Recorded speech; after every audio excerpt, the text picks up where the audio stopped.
Aujourd'hui, je vous emmène au marché de la Croix-Rousse.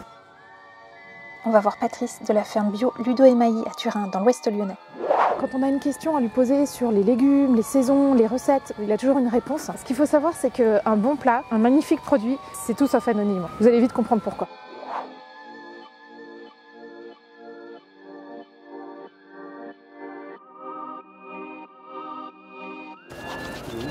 Et ben, il est juste à côté du poisson, normalement. Bon, bah, on va l'attendre.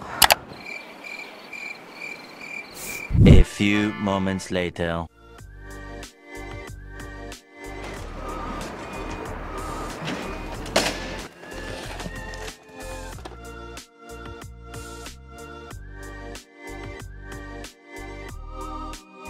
J'explique tout ce que je fais, donc c'est la base.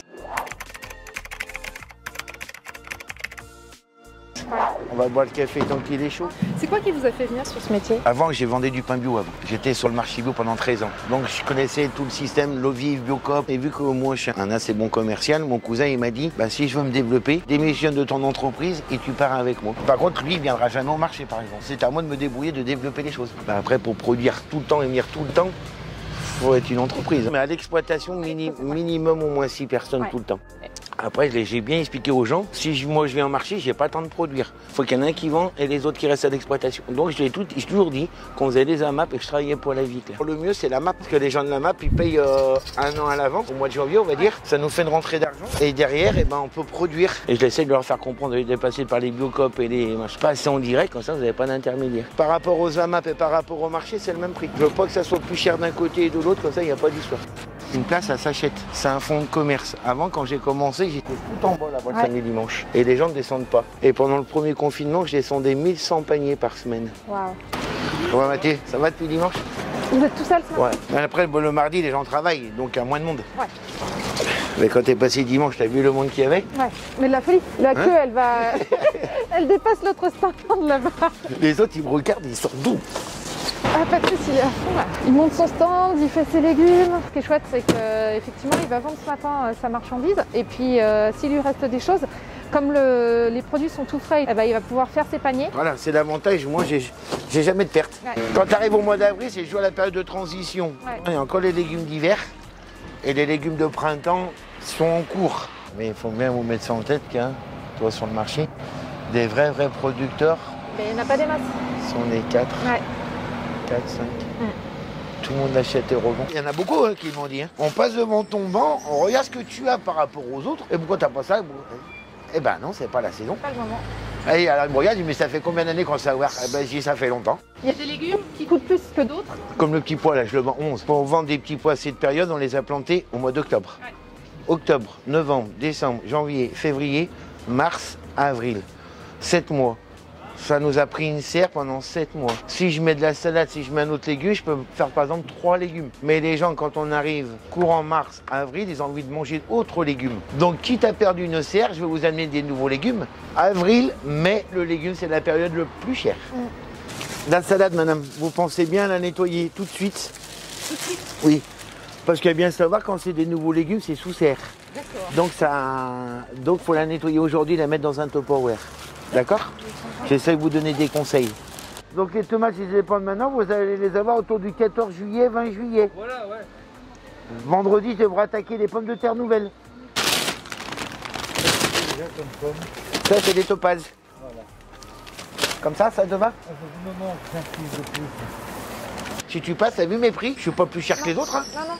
L'avantage de monter une belle entreprise, je peux m'aligner envers tout le monde. C'est quand je suis arrivé, tout le monde se foutait de ma gueule. Et puis maintenant, c'est l'inverse. Après, c'est un plaisir. Hein. Enfin, c'est vrai que je reconnais que je parle beaucoup. Quand tu connais ton produit, tu peux y aller franchement. Tu risques rien. Et les gens, tu leur dis, et reviens la semaine après. Ah ouais, t'avais raison. Ah ouais. Eh ben écoute, tu veux des 50 ça? J'ai compris.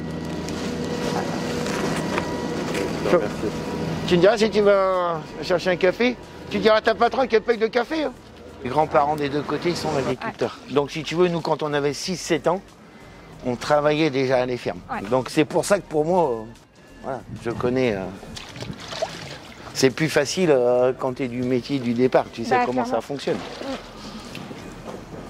J'ai ma maman qui avait un commerce, donc je suis né dans un commerce. Donc Et de temps en temps, elle vient avec moi. Elle me regarde, elle me dit ah ouais mais non, mais je peux pas suivre moi.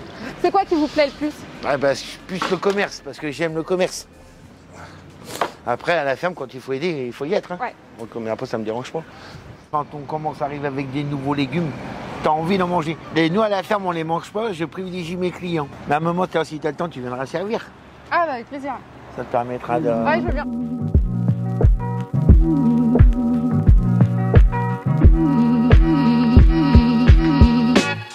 You breathing in and out of my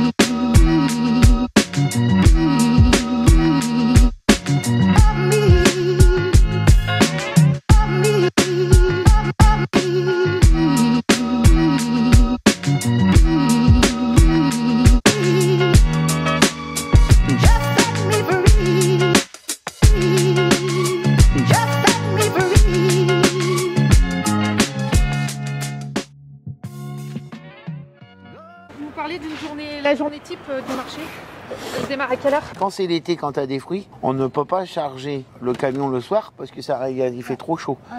Donc c'est 5 h du matin. Tu charges ton camion à 5 h, tu pars à 6 h, tu remontes à 14 h. Ouais. Je rannonce qu'il faut ramasser pour le lendemain. Et en même temps, moi, vu qu'on fait un marché le soir, un marché que de producteurs que je vais avoir, je repars au marché à 17 h. Je rentre, c'est 8 h 15, je décharge et je recharge encore pour le lendemain. Donc je finis, c'est 10 h du soir. C'est 5 h du matin, 10 h. Et il n'y a pas de samedi, il n'y a pas de dimanche. En pleine saison, ouais, je fais 100 heures par semaine. Et c'est quoi qui vous fait tenir? Enfin... Là où je suis content, c'est voilà, le contact. Ouais. C'est quand tu as beaucoup de monde, tu sais que tu travailles, tu as tout vendu, tu te dis, voilà, tu ne fais pas ton boulot pour rien. Ouais. C'est là, voilà.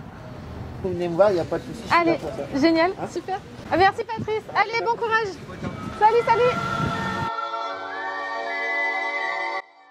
Voilà, c'était notre premier épisode avec Patrice. J'espère que ça vous a plu. Si vous souhaitez lui acheter des légumes ou tout simplement aller le rencontrer, tous les liens seront dans la description. Si vous voulez qu'on aille visiter la ferme et comprendre le métier de maraîcher, eh bien, il va falloir nous soutenir et vous abonner, partager la vidéo. On lancera une saison 2 si on arrive à 1000 abonnés. La semaine prochaine, la convivialité est à l'honneur à la table de chez Dédé. D'ici là, portez-vous bien et mâchez pas les mots.